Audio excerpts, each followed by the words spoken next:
आज हम आत्मज्ञ एवं सर्वज्ञ का हिंदी अर्थ देखने वाले हैं। तो देखिए, याज्ञवल्क्य मैत्रेय उवाच। याज्ञवल्क्य मैं अपने मंत्री से कहते हैं, हे मंत्री, उद्यानस्य अहम अस्मात् स्थाने दस्मे, मैं इस स्थान से अर्थात गृहस्थ से पारितज्य आश्रम में जाने वाला हूँ। तब तस्ने कात्यायन, तुम्हारे संपत्ति को तुम्हारी पत्नी के साथ विच्छेद करवाणी बंटवारा कर देता हूँ। मैत्रेय वाच्य, मैत्रेय कहती हैं, यदि यदि सर्वा पृथ्वी वृत्तेन पूर्णा स्यात्, यदि पूरी पृथ्वी धन से परिपूर्ण हो जाएगी तो तब कि क्या तेनामृतम स्यात्, क्या मुझे अमृतत्व की प्राप्ति होगी या अमरता की प्राप्ति होगी। याज्ञवल्क्य उवाच। याज्ञवल्क्य कहे, नेति नहीं।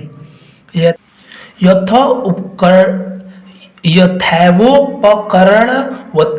जीवनम तदैव ते जीवन, तुम्हारा भी जीवन संपत्ति वाला या धन जैसे धनी व्यक्तियों का जीवन संपत्ति उपकरण वाला हो जाता है, वैसा हो जाएगा। तो फिर मैत्री कहती हैं, क्या अमृतस्वस्य तु नाश अस्ति वित्तेन इति, क्या धन कहते हैं कि धन से या संपत्ति से अमरता का नाश होता है। सा मैत्रेय वाच्य, मैत्रेय कहती हैं, इनाम नामृतम, जिससे अमरता की प्राप्ति न हो, किम मैं तेन कुर्याम, मैं उसका क्या करूँगी।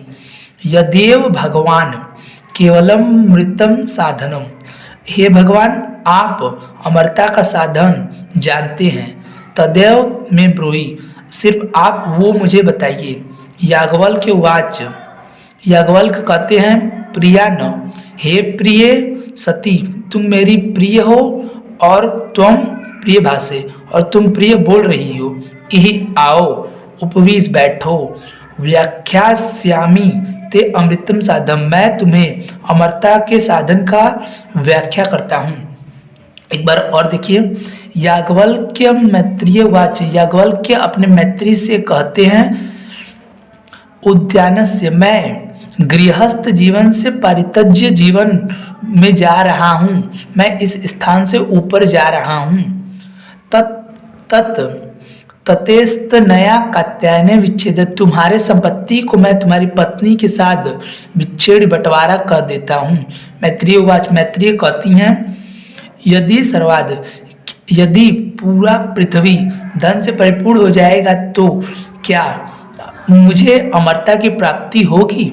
याज्ञवल्क्य कहते हैं, नहीं, तुम्हारा जीवन संपत्ति वाले जैसे लोगों के समान उपकरण साधनों जैसा बन जाएगा। धन से संपत्ति से अमरता का नाश होता है। सा मैत्रेय उवाच। तो मैत्रेय कहती हैं, इनाम नाम मृतम स्मा, जिसे अमरता की प्राप्ति न हो, किम तेन कुर्याम, मैं उसका क्या करूँगी। यदेव भगवान केवलम अमृतम साधनम जानती, आप भगवान अमरता के साधन को जानते हैं, तदेव में ब्रूहि, आप वही मुझे बताएं। याज्ञवल्क्य उवाच। याज्ञवल्क्य कहते हैं, प्रिया न सती, तुम मेरी प्रिय हो, तुम प्रिय भाषे और तुम प्रिय बोल रही हो। यहीं आओ, उपवीस मतलब बैठो, व्याख्यास्यामि ते अमृतत्व साधनम, मैं तुम्हें अमरता के साधन का व्याख्या करता हूँ। आइए दूसरा पैरा देते हैं। याज्ञवल्क्य उवाच। याज्ञवल्क्य बोले, अरे मैत्रेय, हे मैत्रेय, पतियु कामाय पति प्रिय भवति, पति की कामना के लिए पति प्रिय होती है, प्रिय नहीं होती है। आत्मनस्तु वैव कामनाएं पति प्रिय भवतु, अपने ही कामना के लिए पति प्रिय होते हैं।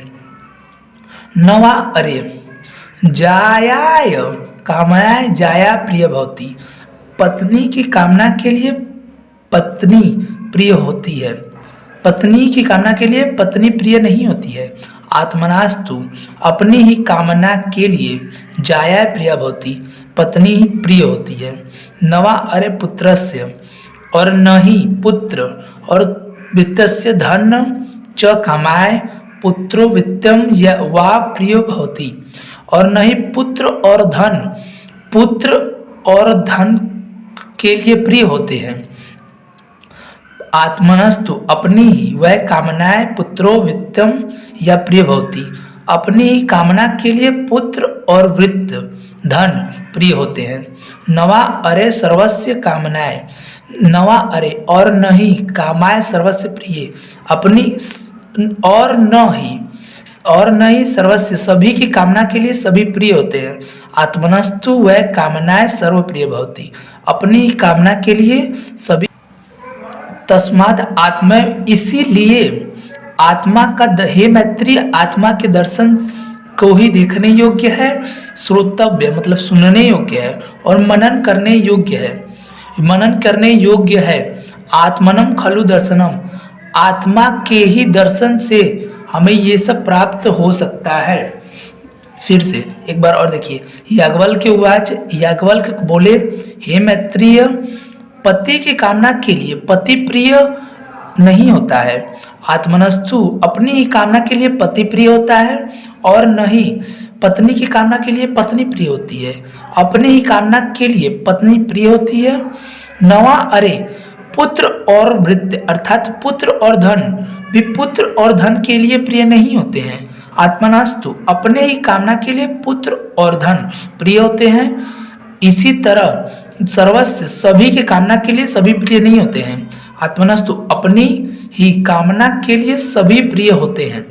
तस्माद आत्मा व अरे मैत्रीय इसीलिए आत्मा का दृष्टि में दर्शन करना तथा श्रोतम अर्थात कि सुनने का तथा मनन आत्मा का ही मनन करने से आत्मनम खलुम दर्शनम इदम विदित भवति ये सभी आत्मा के दर्शन से ही ये सभी प्राप्त होते हैं।